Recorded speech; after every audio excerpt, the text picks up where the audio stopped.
Net works کے کیمرے جب ہیلی کاپٹر سے عکس بندی کر رہے تھے تو ایک چھوٹے ریسٹورانٹ کے مالک رمپوچمپ زمین پر اپنا ساز و سامان لوٹیروں سے بچانے میں مصروف تھے۔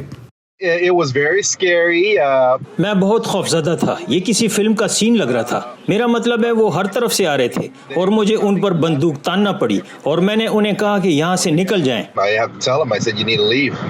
رمپوچمپ آخر کار ریسٹورانٹ سے چلے گئے۔ جب وہ واپس آئے تو اس کی پراپرٹی کو توڑ پھوڑ دیا گیا تھا۔ اس کی ایک رشتہ دار کا جیولری سٹور جلا دیا گیا تھا۔ We survived the Khmer Rouge and survived coming. ہم خمر روج سے بچ کر یہاں آئے۔ شروع میں جب میں چھوٹا تھا تو امریکہ میں میری مار پیٹ بھی ہوئی۔ اب یہ انہی دنوں کی باز گشت ہے۔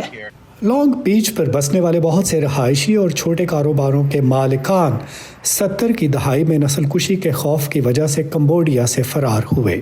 رمپو کہتے ہیں کہ ایک تارک وطن کی حیثیت سے انہیں امریکہ میں بھی نسلی تعصب کا سامنا ہے۔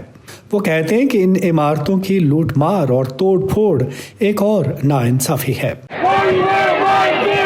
ایسے میں جب ملک بھر میں جارج فلوئڈ کی موت پر مظاہرے جاری ہیں، بہت سے کمبوڈین نژاد امریکی اپنے حالات اور تجربات کے بارے میں آواز بلند کرنا چاہتے ہیں۔ This is not only a fact. یہ صرف سیاہ فام امریکیوں کی زندگی کو ہی نہیں متاثر کر رہے بلکہ یہاں پر تمام اقلیتیں اس سے متاثر ہوئی ہیں۔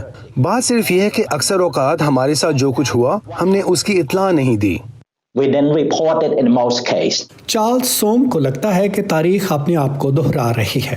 وہ ایک چھوٹے کاروبار کے مالک ہیں اور 90 کے عشرے میں لاس اینجلس کے پرتشدد فسادات کے عینی شاہد ہیں۔ I remembered my friend. مجھے یاد ہے کہ میں اور میرا دوست ہم چھت پر تھے۔ میرے پاس AK-47 اور اس کے پاس بندوق تھی۔ جواب بہت واضح ہے، جو لوگ اپنے بچاؤ کے قابل تھے ان کے پاس آج بھی سٹورز ہیں۔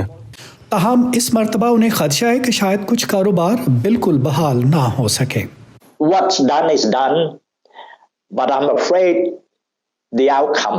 This is very traumatic for me. میرے لیے یہ ایک صدمہ ہے۔ مجھے ان خوفناک یادوں سے گزرنا پڑ رہا ہے جن کا تجربہ مجھے اپنے بچپن میں نسل کشی کے واقعات کے دوران ہوا۔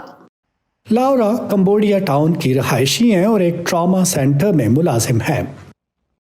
مجھے معلوم ہے لوٹ مار سے ہمارے لوگ پریشان ہیں۔ مجھے معلوم ہے کہ سیاہ فام امریکی تکلیف میں ہیں۔ اس کا صرف ایک حل ہے کہ سب یکجا ہوں، اور میں چاہتی ہوں کہ تمام حالات کے لیے ہم لوٹ مار کرنے والوں کو مورد الزام نہ ٹھہرائیں، کیونکہ یہ سب یہاں پر سسٹم کی وجہ سے ہے۔ جو لوگ تبدیلی کے لیے تشدد کا راستہ اپناتے ہیں ان کے لیے وہ کہتی ہیں، آپ کو عدم تشدد اپنانا ہوگا۔ آپ کو اپنی آواز ایسے بلند کرنی ہوگی کہ میرے جیسے لوگوں کو تکلیف نہ ہو۔ This is our aftermath. Elizabeth لی کے ساتھ ندیم یعقوب، وائس آف امریکہ۔